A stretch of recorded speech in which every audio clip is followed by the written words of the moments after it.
Today, I want to dispel this myth that God is a punitive deity who can't wait to zap us into hell. We have been deceived, not by chance, not by accident, but by the greatest deception in the universe.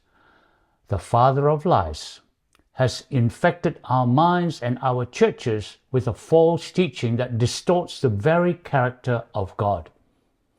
In Revelation chapter 18 verse 2 warns us, I quote, "Fallen, fallen is Babylon the Great. She has become a dwelling for demons and a haunt for every impure spirit," unquote. And in verse 4, God calls out to his people, I quote, "Come out of her, my people, so that you will not share in her sins, so that you will not receive any of her plagues," unquote.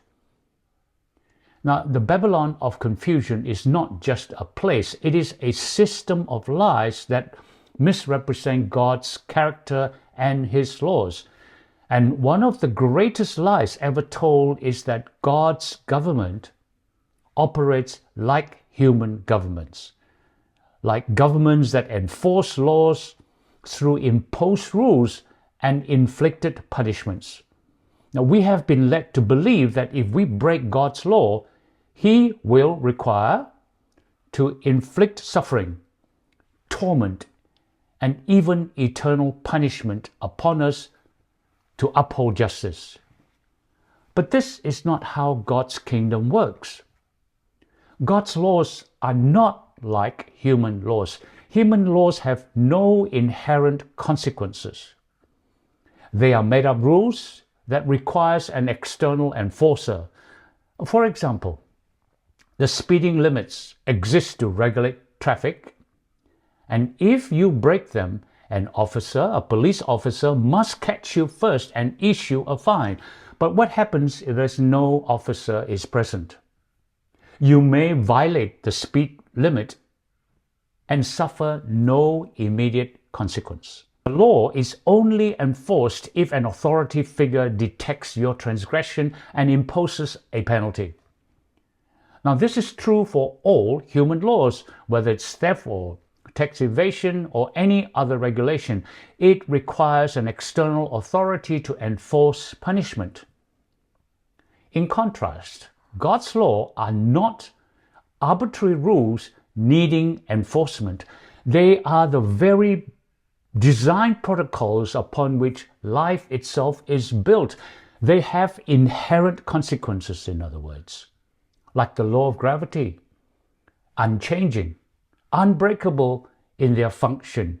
If you jump off a building, you don't need someone to punish you for breaking the law of gravity.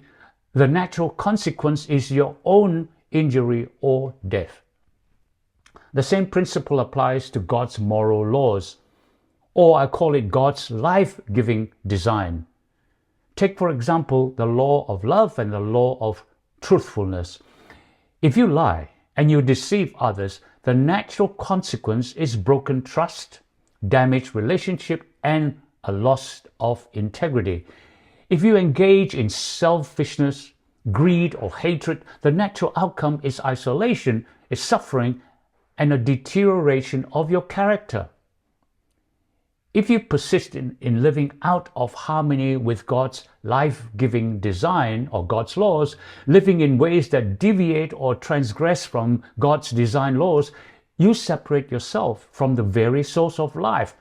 And the natural ultimate result is obviously non-life, which is death. Not because God arbitrarily inflicts it on you, but because life cannot exist apart from his life-giving design. You see, Satan has twisted the truth and convinced the world that God is a harsh, a punitive judge who must torture sinners in hell for eternity for the violation. But this teaching is not only unbiblical, it is a direct assault on God's character. God is love. 1 John 4:8. And love cannot be coerced or forced. True love exists only in the presence of freedom. God knows if he threatens us, with eternal torment to make us obey, it would destroy our love and our trust for Him, replacing our love and trust with fear. This is why people walk away from the faith. They hear of a God who punishes us, a God who demands obedience under threat of pain, and consequently they reject Him. And sadly, many of those who stay in the faith but continue to teach this lie unknowingly become the agents of Satan's final deception. The great controversy is coming to its climax, and the devil's strategy remains the same: to make us distrust God, to drive a wedge between us and our loving Creator. Our God is calling us out. Quote, "Come out of her, my people," unquote. Come out of what? Come out of the false teaching that distort who God truly is.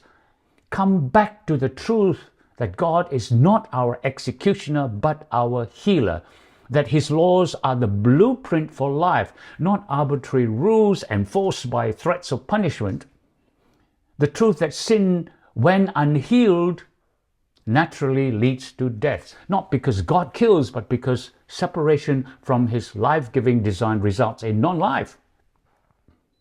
God's eternal plan is to heal our terminal condition by realigning us with His life-giving designs, His laws. So wake up, people, wake up, church. Do not fall for the enemy's lie. Do not believe in a God who delights in punishment. Turn to the God who is love, who gave the world His only Son, not to condemn the world, but to save it. John 3:17. So come out of this lie, my friends, and step into the light of God's truth, for the hour is near and the final choice is upon us. Will we trust in the character of our loving Creator, or will we hold on to the deception that has blinded the world and our churches for centuries? The choice is clear. Let us choose the God who saves. Let us not fear God. Amen.